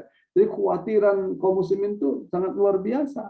Tapi di tengah-tengah kekhawatiran yang demikian luar biasa itu, Rasulullah tetap memberikan optimisme, ya, menjanjikan bahwa kaum muslimin itu akan mengalahkan Persia, kaum muslimin itu akan mengalahkan Romawi, kaum muslimin itu akan masuk ke Yaman, gitu kan? Ya, jadi kita bisa bayangkan, inilah yang membangun optimisme. Nah, itu janji dari Rasulullah SAW. Ya, sebagaimana ketika ada sahabat-sahabat yang bertanya, Ayul Madinatain itu tahun awalan, kota mana yang kita taklukkan terlebih dahulu, Konstantinia atau Roma, Konstantinopel atau Roma, kan Rasulullah menjawab kotanya Heraklius yang akan kita taklukkan terlebih dahulu. Itu kan membangun optimisme, ya. Dan kita harus percaya kepada janji dari kabar gembira dari Rasulullah SAW ini. Ya, demikian juga janji Allah Subhanahu Wa Taala dalam Al-Quran, misalkan dalam surah An-Nur ya 55. Wa'adallahu alladhina amanu minkum wa 'amilus shalihat la yastakhlifannahum fil ard kama istakhlafa alladhina min qablihim wa la yumakkinanna lahum dinahum alladhi irtada lahum wa la yubaddilannahum min ba'di khawfihim amna. Nah, ini kan janji Allah kepada orang yang beriman dan beramal saleh, bahwa Allah akan memberikan kekuasaan kembali kepada mereka, ya, sebagaimana Allah memberi kekuasaan kepada orang-orang sebelum mereka, kan gitu. Ya, dalam para ulama itu menjelaskan hadza wa'dun minallahi li rasuli. Inilah janji Allah kepada Rasulnya, bahwa umat Islam ini akan menjadi khulafa'al ard, ya. Kemudian dijelaskan apa itu yang disebut dengan khulafa'al ard, a'immatun nas, yaitu pemimpin umat manusia, wal wulatu alaihim. A'immatan nas wal wulatu alaihim, yaitu pemimpin umat manusia dan pengatur urusan-urusan umat manusia. Jadi umat Islam itu sudah diskenario oleh Allah Subhanahu Wa Taala, kita yang akan memimpin dunia ini, kita yang akan mengatur dunia ini. Nah, itu janji ini kan bukan hanya kepada di masa Rasulullah, tapi juga janji kepada umatnya Rasulullah yang beriman dan bertakwa. Jadi dengan cara seperti itu kita optimis, ya. Ditambah lagi kita lihatlah realita yang ada, fakta-fakta yang ada. Bagaimana komunisme itu runtuh, ya. Kapitalisme sekarang juga mengalami kegoncangan yang luar biasa. Amerika saat sekarang ini terancam resesi, ya. Jadi itu menjadi pelajaran bagi kita, ya, bahwa sistem apapun, ya, yang zalim, yang menindas, ya, itu akan runtuh, ya, kalau Allah Subhanahu Wa Taala itu akan kalau Allah Subhanahu Wa Taala itu menghendakinya. Itu optimisme itu yang harus kemudian dibangun. Jadi memang benar itu Ustaz Supriyadi, ya, pesimisme itu terus dimunculkan oleh musuh-musuh Islam, ya, supaya kita itu hidup kita pesimis, terus akhirnya menganggap itu mustahil, itu tidak mungkin, ya. Jadi ini yang kemudian memang harus kita bangun di tengah umat. Jadi ceramah kita itu kalau misalnya khutbah Jumat jangan yang sedih-sedih terus. Jangan penderitaan umat terus, ya. Kita harus sampaikan kabar gembira dari Rasulullah, harus diakhiri dengan itu. Insya Allah semua ini akan diselesaikan dengan terwujudnya janji Allah dan Rasulnya, yaitu apa itu? Sebagaimana yang disebutkan dalam hadis Rasulullah, summa takunu khilafah ala minhajin nubuwah. Itu harus disampaikan, ya, bahwa Islam ini akan menang, kan gitu. Jadi umat ini optimis begitu, ya. Jadi kalau kita cerita tentang kesedihan umat terus, ya, tidak membangun optimisme, ya sedih terus. Ini kan sama seperti anak, ya. Ke anak kita itu nggak boleh cerita sedih terus. Nanti dia jadi cengeng, gitu kan. Kita harus membangun optimisme kepada anak kita, ya, sebagaimana yang dilakukan oleh keluarga ayahnya, niniknya, kakeknya dari Muhammad Al-Fatih, kan, yang selalu mengatakan kepada Muhammad Al-Fatih, ya, kamulah penakluk Konstantinopel itu, kan gitu. Kamulah yang menjadi penakluk. Nah, jadi sejak awal anak-anak itu dikasih optimisme, gitu. Jangan justru pesimisme. Gimana ya kondisi sekarang kita nggak bisa berbuat apa-apa. Jangan begitu terus, ya. Tapi kita harus membangun optimisme. Innallaha ma'ana. Terus yakin Allah bersama kita. Ya, kalau Allah bersama kita, apa yang sulit? Kan intinya begitu. Baik, Masya Allah. Jadi pendorongnya itu berarti pendorong yang bisa memecahkan, menghancurkan, pesimisme itu diantaranya itu pendorongnya itu adalah akidah dan visi hidup juga mungkin ya Ustadz ya? Ya, visi hidup dan Visi ya. keyakinan, ya, Iya, keyakinan akan janji Allah dan Rasulnya. Nah, itu sangat-sangat penting. penting, baik. Nah, kemudian ada pertanyaan lagi dari nama akunnya Sofian. Dia bertanya, apakah ada fakta-fakta politik kekinian yang menggambarkan bahwa kesatuan politik global bukan suatu perkara yang mustahil karena adanya negara bangsa atau nation state ya? Ini bagaimana Ustaz? Ya, fakta yang nyata adalah ketika umat Islam ini berhasil membangun negara, ya, yang dilakukan oleh Rasulullah SAW. Itu fakta yang nyata.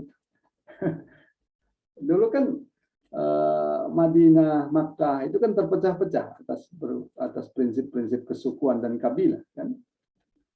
Ya, suku kabilah kan itu yang kemudian membuat mereka itu sering bertikai satu dan dengan yang lain. Datanglah Islam yang dibawa oleh Rasulullah SAW, disatukan kan oleh Rasulullah SAW masyarakatnya itu.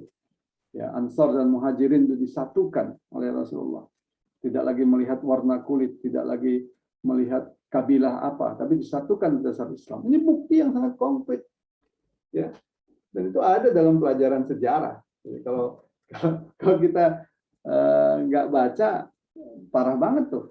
Ya, jadi kalau ditanya fakta apa yang konkretnya, fakta ketika Rasulullah hijrah ke Madinah dan Rasulullah membangun negara Madinah, negara Islam di sana yang didasarkan kepada syariat Islam yang menyatukan berbagai kabilah di sana, yang kemudian dilanjutkan oleh para khalifah, ya, para khulafaur rasyidin, ya, menyatukan wilayah-wilayah sekitarnya, menyatukan Jazirah Arab. Di Jazirah Arab itu kan terdiri dari berbagai suku, berbagai bangsa juga, itu, bahkan berbagai agama, kan, menyatukan Syam, kan gitu. Syam itu terdiri atas Suriah, Lebanon, Palestina, Yordania, sekarang itu pun terdiri dari berbagai suku bangsa macam-macam, bahkan agama di sana.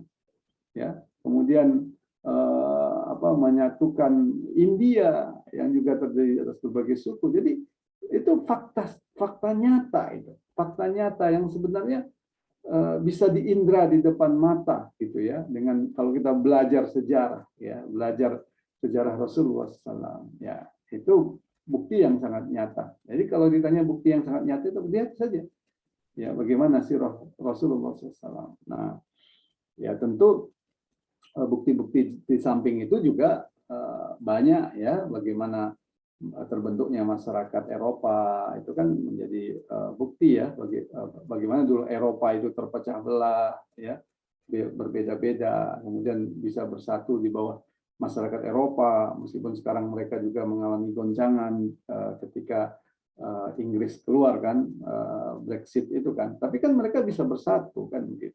Eropa itu kan dulu pecah belah juga, Eropa, negara-negara Eropa antara sama kerajaan itu saling bertikai dengan yang lain. Tapi ketika mereka melihat kalau mereka begitu terus, mereka tidak akan bisa menghadapi kekuatan Islam yang pada waktu itu mulai mengancam Eropa dalam persepsi mereka. Akhirnya mereka bersatu, kan. Nah, dan terbukti mereka bisa bersatu. Imperium Amerika itu kan imperium persatuan. Itu bukti nyata, ya, bagaimana Amerika menyatukan dunia ini, kan, menyatukan dunia ini dengan cara apa? Membangun sistem politik global dunia yang berdasarkan demokrasi, itu, kan, kemudian membangun sistem ekonomi dunia yang berdasarkan liberalisme, ya, kemudian dibuat organisasi-organisasi dunianya. Kalau politik dibuat PBB-nya, tentang keuangan dibuat IMF-nya, tentang perbankan dibuat World Bank-nya, ya. Dan itu kan kemudian melahirkan, sebenarnya itu melahirkan imperium Amerika, ya. Jadi negara-negara di dunia ini kemudian tunduk kepada Amerika. Nah, bisa, kan, gitu. Kenapa bisa? Ya, tadi itu, ya, Amerika berusaha memaksakan negara-negara lain, ya, untuk kemudian tunduk kepada ideologi kapitalisme Amerika. Artinya bisa. Itu contoh yang nyata ya, imperium Amerika ini, imperium dalam tanda kutip ya. Bagaimana Amerika menguasai dunia itu bisa ya. Jadi itu bukti-bukti yang sangat konkret ya, bahwa bersatu itu bisa ya. Tinggal masalahnya adalah kemauan. Nah itu kalau kita nggak punya kemauan ya, mengangkat sendok saja yang ringan juga nggak akan bisa kalau kita memang tidak punya kemauan. Jadi, political will itu suatu hal yang sangat penting dalam diri kaum muslimin. Tentunya tidak seringan mengangkat sendok ya, political will yang kita butuhkan. Ya, tapi bisa. Baik ya, kuncinya kemauan ya Ustaz. Ya, political will. Political will. Baik, luar biasa Masya Allah. Dan ini apa perubahan itu ternyata mungkin oleh segelintir orang tidak banyak sebetulnya Ustaz. Tinggal ya orang-orang membutuhkan orang-orang yang istiqomah mungkin begitu ya Ustaz. Iya, perubahan itu pasti diawali oleh beberapa orang kan gitu ya, yang kemudian dia menjadi semacam organisasi atau partai atau kelompok yang terorganisir, dan kemudian dia mengembangkan pikiran-pikirannya sehingga pikiran-pikirannya itu menyatu dengan pemikiran masyarakat ya, sehingga apa yang dia pikirkan kemudian menjadi pemikiran masyarakat, apa yang menjadi perasaannya kemudian menjadi perasaan masyarakat, ya sudah, itu akan terjadi perubahan. Karena inti dari masyarakat itu kan pertama pemikiran, ya fikrah, yang kedua masyair, perasaan, yang ketiga itu aturan. Jadi kalau kita ingin merubah masyarakat, ya ubah pemikiran masyarakat, yang itu nanti akan merubah masyairnya, perasaannya, dan kemudian diatur masyarakat itu dengan aturan, gitu ya, aturan yang kita kehendaki, ya maka berubah masyarakat itu. Jadi kalau kita ingin merubah masyarakat sekarang ya, kapitalisme menjadi masyarakat Islam, ubah dulu pikiran umat ini menjadi pikiran Islam. Nanti perasaannya itu akan muncul syuur Islamnya. Nah, tapi itu tidak cukup ya, karena masyarakat ini ada alaqat, ada hubungan antar individu.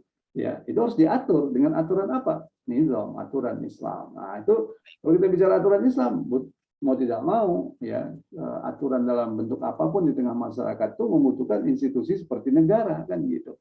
Kalau negara kapitalis, kalau sistem kapitalis itu butuh negara kapitalis, kalau sistem komunis butuh negara komunis, ya kalau ajaran Islam ini tentu juga butuh negara yang berdasarkan pada syariat Islam. Itu memang hal-hal yang sederhana, kenapa kita butuh itu semua?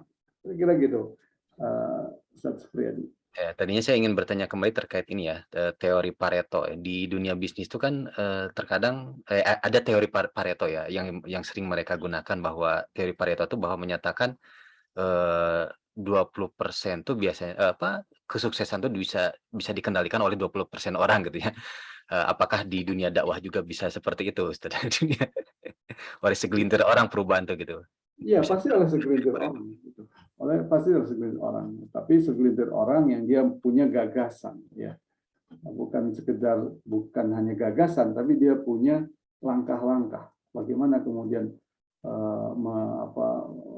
mengimplementasikan gagasan itu. Ya, itu kan yang dilakukan oleh Rasulullah SAW dan sahabat-sahabatnya. Ya, tentu bedanya kalau bisnis itu ya sekelompok orang bisnis, kalau ini kan wahyu ya.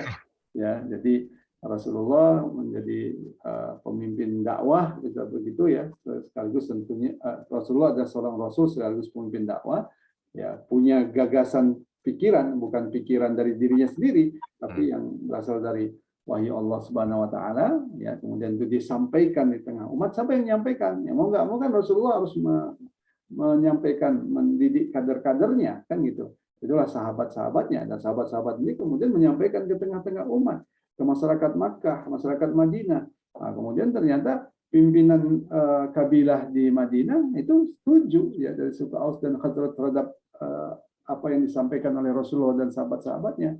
Bahkan mereka siap mengangkat Rasulullah sebagai kepala negara. Ya, disitulah kemudian terjadi transisi kan gitu, transisi dari fase sekedar sebatas dakwah kepada fase tatbik kan gitu, karena pada waktu di Madinah kekuasaan sudah dipegang oleh kaum muslimin, sehingga di situ hukum-hukum Allah bisa diterapkan kan gitu. Ini sebenarnya hakikat penting hijrah itu ya, hakikat penting hijrah yang Rasulullah SAW itu sebenarnya adalah menegakkan negara yang berdasarkan syariat Islam yang pertama. Itu hijrah, itu sangat penting. Ini yang kadang-kadang kita sering lupa gitu ya, membahas itu gitu ya. Baik, Ustadz, izin satu pertanyaan dan ini menjadi closing juga sekalian gitu ya, dari Muhammad Ferry Kurniawan mungkin ya. Beliau bertanya bagaimana kita mengcounter pernyataan kiai atau ulama yang menyatakan tidak ada sistem khilafah, sedangkan background kita bukan berasal dari pesantren gitu ya. Ini bagaimana Ustadz? Nah, sekaligus closing, langsung closing setelah ini. Silakan Ustadz. Ya, pertama kita harus yakin ya, kalau yang kita hadapi itu memang kiai atau ustadz yang ikhlas ya. Jadi pasti nggak akan melihat siapa yang menyampaikan ya. Dan itu sudah banyaklah terjadi. Walaupun yang menyampaikan itu bukan dari pesantren ya, bukan dari mungkin alumni Al-Azhar ya, tapi karena yang menyampaikan itu memang memiliki dalil-dalil yang jelas ya. Atau dia bawa buku gitu kan, bawa buku walaupun terjemahan tapi ada dalilnya, ini Pak Kiai dalilnya ini. Mungkin dia nggak paham bahasa Arab ya, tapi dia bisa menjelaskan dari bukunya itu ya. Seorang, kita harus yakin kiai atau ulama yang memang mukhlis itu pasti menerima kan gitu, pasti menerima. Dan itu sudah banyak lah yang kemudian mendukung perjuangan penegakan syariat Islam ini ya. Yang mendatangi mereka itu bukanlah seorang yang alumni pesantren ya, tapi seorang yang justru ingin belajar dengan kiai tersebut ya, ingin belajar ya. Justru ketika dijelaskan, Pak Kiai ini gimana, bukankah di buku ini seperti ini ya, dengan mungkin bertanya kepada Pak Kiai tersebut ya, insya Allah akan menerima itu. Pokoknya kita yakin seperti itu. Kalau sudah dijelaskan ya tidak juga menerima ya, mungkin yang menjelaskan itu masih harus belajar lagi ya, kita belajar lagi gitu. Kita belajar lagi ya. Tapi kalau dasarnya itu tidak ada keikhlasan, walaupun kita bawa syekh juga dari luar gitu ya, misalkan orang Arab juga, syekh juga alumni, mungkin doktor dari Al-Azhar juga ya, atau dokter dari Madinah juga ya, tapi kalau nggak ada keikhlasan ya, itu nggak akan bisa nerima juga. Jadi ini memang masalah keikhlasan ya, karena itu luar biasa. Ada ya cerita-cerita yang luar biasa lah ketika ada kiai yang dimuliakan oleh Allah Subhanahu wa taala yang datang kepada beliau itu siapa? Anak SMA. Bawa apa? Bawa buletin. Tiap hari bawa buletin. Tiap hari bawa buletin anak SMA. Ya, kiainya kan akhirnya membaca. Kiainya itu kan bukan melihat anak SMA-nya itu, tapi melihat bacaannya itu kan. Gitu. Apalagi tahu, wow, ini dari jamaah dakwah yang bukan main-main gitu kan, jamaah dakwah yang memang didirikan oleh ulama dengan kitab-kitab yang bisa dipertanggungjawabkan secara keulamaan ya. Jadi yang dia itu nggak melihat lagi siapa yang datang gitu ya, tapi dia lihat bukunya, lihat tulisannya. Subhanallah ya, akhirnya menjadi bagian dari dakwah ini ya. Jadi sampai ceritanya itu ya ada anggapan begini, ini anak SMA saja yang nggak tahu Ajurumiyah, tidak tahu Alfiyah, gitu ya, tapi semangat memperjuangkan Islam. Nah, kan gitu kan, yang muncul kan akhirnya begitu. Masa saya yang sudah puluhan tahun pesantren, hafal nazom-nazom Ajurumiyah, nazom Alfiyah, hafal kitab-kitab, ya bahas sudah berapa macam kitab, tapi kok nggak mau memperjuangkannya. Nah, itu gitu kan akhirnya kesadaran yang kita harapkan itu muncul ya. Kita yakin ya, masih banyak kiai-kiai kita, ulama-ulama kita yang ikhlas ya. Baik, Masya Allah. Ustadz mungkin akan langsung di closing Ya, terakhir. intinya dari kesatuan politik umat ini tidak bisa dipisahkan dari kesatuan akidah ya. Umat ini didasarkan pada akidah yang satu, yaitu Islam. Akidah Islam ini menuntut pada kesatuan aturan, yaitu syariat Islam. Satuan aturan syariat Islam ini kemudian melahirkan kesatuan umat ya, yang diatur berdasarkan syariat Islam, dan kesatuan umat ini membutuhkan kesatuan politik, yaitu kesatuan negara yang itu mengatur urusan-urusan umat berdasarkan syariat Islam. Nah, itu kesimpulannya kira-kira. Mudah-mudahan bisa dipahami. Baik, insya Allah. Masya Allah. Terima kasih kepada guru kita Ustadz Farizwadi yang sudah menyampaikan ilmu yang sangat luar biasa bagi kita semua. Dan tentu mudah-mudahan ini juga menjadi motivasi ya, agar kita senantiasa optimis ya dengan dorongan akidah, dengan dorongan visi misi kita dalam hidup ini, visi melanjutkan kehidupan Islam dan mengemban misi untuk dakwah. Mudah-mudahan dengan keistiqomahan kita, dengan mengkaji, kemudian juga mengamalkannya, mudah-mudahan pertolongan Allah segera terwujud kepada kita semua berupa kemenangan dakwah, terwujudnya syariah dan khilafah, insya Allah. Baik, kita tutup dengan doa kifaratul majelis. Subhanakallahumma wa bihamdika, asyhadu an la ilaha illa anta, astaghfiruka wa atubu ilaik. Terima kasih atas kehadirannya. Mohon maaf jika ada kekurangan. Wassalamualaikum warahmatullahi wabarakatuh. Waalaikumsalam warahmatullahi wabarakatuh. Terima kasih Ustadz. Ya, Jazakallahu khairan katsiran.